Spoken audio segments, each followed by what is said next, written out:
Right ఇక నాటి జగన్ సర్కార్లో గనుల శాఖ ప్రత్యేక ప్రధాన కార్యదర్శిగా పనిచేసిన గోపాలకృష్ణ ద్వివేది ఎనలేని స్వామి భక్తి చాటుకున్నారు.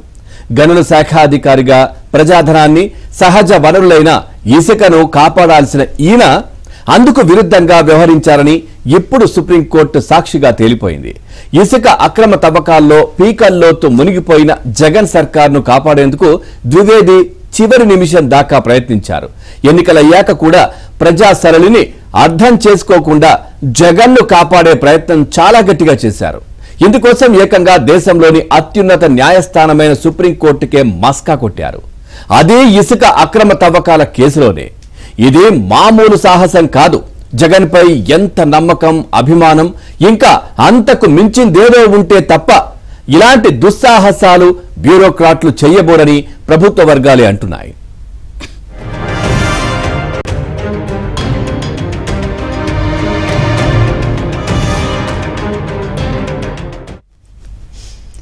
ఇసుక అక్రమ తవ్వకాలకు సంబంధించి JP ventures versus Nagendra Kumar మధ్య సుప్రీంకోర్టులో కేసు నడుస్తోంది.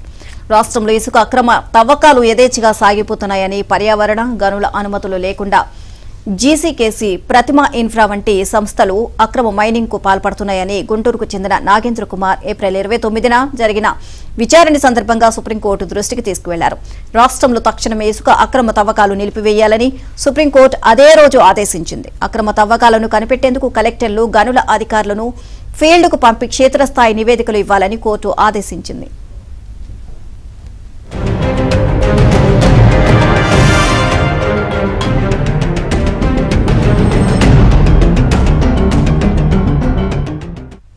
సుప్రీంకోర్టులో ఈ కేసు మే 10న మరోసారి విచారణకు వచ్చింది. అప్పటికీ అక్రమ తవ్వకాలు నిలిచిపోలేదు. మరోవైపు అక్రమ తవ్వకాలు జరగడం లేదని గనుల శాఖ అఫిడవిట్ వేసింది. అది సరిగ్గా లేదని కోర్టు అభిప్రాయపడింది.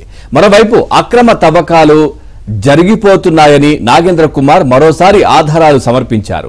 వాటిని పరిశీలించిన సుప్రీంకోర్టు రాష్ట్ర సర్కార్పై తీవ్ర ఆగ్రహం వ్యక్తం చేసింది. కోర్టు ధిక్కార చర్యలు ఎందుకు తీసుకోరాదని హెచ్చరించింది.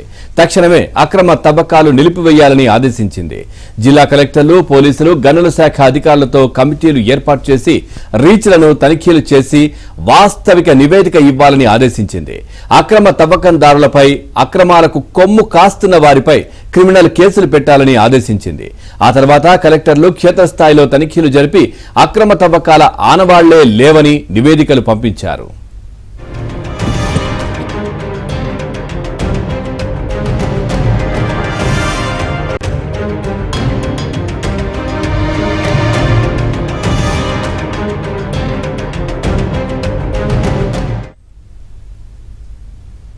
అయితే సుప్రీం 2 సార్లు ఆదేశించిన అక్రమ తవ్వకాలను అడ్డుకునేందుకు సర్కార్ చర్యలు తీసుకోలేదని నాగేంద్ర కుమార్ మే 15న సుప్రీంకోర్టుకు తిరుగులేని ఆధారాలు సమర్పించారు.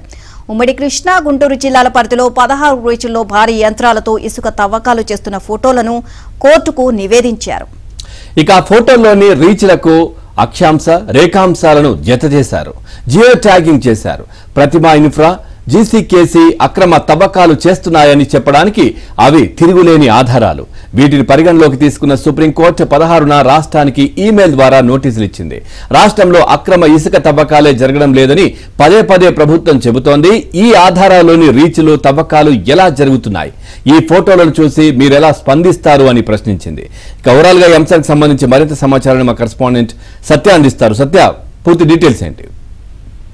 పవన్, గోపాలకృష్ణ ద్వివేది ఎవరైతే సీనియర్ ఐఏఎస్ అధికారి ఉన్నారో ఆయన జగన్మోహన్ రెడ్డి పట్ల తన స్వామి భక్తిని ప్రదర్శించారు. దీనికోసం అని చెప్పి ఏకంగా సుప్రీంకోర్టుకి ఆయన మస్కా కుట్టిన పరిస్థితి అయితే ఉంది. నాటి జగన్ సర్కార్లో గనుల శాఖ ప్రత్యేక ప్రధాన కార్యదర్శిగా పనిచేసిన గోపాలకృష్ణ ద్వివేది ఏపీలో అక్రమ ఇసుక తవ్వకాలు ఆపాలంటూ సుప్రీంకోర్టు ఇచ్చినటువంటి ఆదేశాలను సైతం పక్కన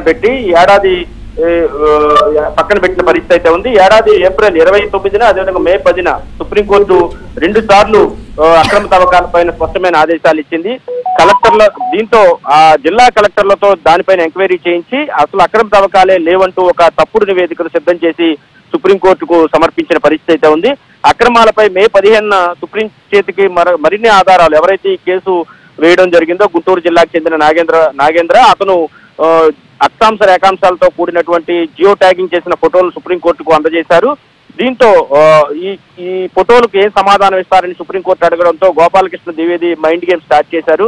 ఆయన ఇమీడియట్ గా 16వ తేదీన సుప్రీంకోర్టు నుంచి నోటీసులు రావడంతో 15వ తేదీనే తాను ఈ 2 జిల్లా కలెక్టర్లకు అక్రమ తవ్వకాలకు వ్యతిరేకంగా రెండు జిల్లాల గనుల శాఖ అధికారులకు అక్రమ తవ్వకాలకు సంబంధించి నోటీసులు వాట్సాప్ ద్వారా పంపించినట్టు 15వ తేదీన డేట్ వేసి పంపించడం జరిగింది.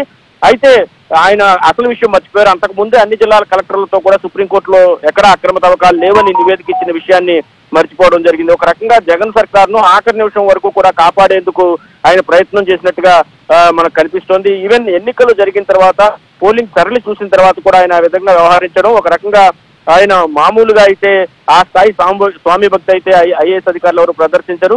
ఇంకేదో లబ్ధి ఉంటే తప్ప ఆయన ఈ విధంగా వ్యవహరించి ఉండరనే అనుమానాలు కూడా అందరిలో కూడా వ్యక్తం అవుతున్న పరిస్థితి అయితే ఉంది. ఏకంగా సుప్రీంకోర్టునే ఈ విధంగా మస్కా కొట్టడం అనేది ఒక రకంగా ఆశ్చర్యాన్ని కూడా ఐఏఎస్ వర్గాలు మధ్య కలుగజేస్తున్న పరిస్థితి అయితే ఉంది. దీంతో కోర్టు కళ్ళు కప్పే ప్రయత్నం ఆయన చేశాడనేది ఈ మొత్తం విషయంలో క్లియర్ కట్ గా అర్థమవుతుండడంతో ఆయన ఏ విధంగా అయితే తప్పులు చేసి ఎలా తప్పించుకోవచ్చో కూడా ఐఏఎస్లకు ముఖ్యంగా ద్వివేది లాంటి వారికి తెలుసు. దానిలో భాగంగానే ఆయన తన తెలివిని వాడి చివరకు అంతకుముందు సమర్పించిన అఫిడవిట్ తో అడ్డంగా బుక్ అయిపోయారని కూడా మనకు అర్థమవుతోంది. దీనికి సంబంధించి ఆయన పైన ఎటువంటి చర్యలు ఉంటాయనేది కూడా వేచి చూడాలి. ఇప్పటికే ఆయనకు వేరే శాఖలో ఆయనకు కార్మిక శాఖలో ఆ పోస్టింగ్ ఇచ్చినప్పటికీ కూడా ఈ వ్యవహారాలను బయటకు రావడంతో ఆయన తిరిగి జీఏడీకి రిపోర్ట్ చేయమన్న పరిస్థితి అయితే ఉంది. ఈ ప్రభుత్వం ఇటువంటి తప్పులు చేసిన వారిని ఎవరిని పేరు చేయమని ఇప్పటికే సంకేతాలు ఇచ్చిన నేపథ్యంలో ఆయనపై ఎలాంటి చర్యలు ఉంటాయని కూడా చూడాల్సి ఉంటుంది. Right, thank you Satya, thanks for the updates.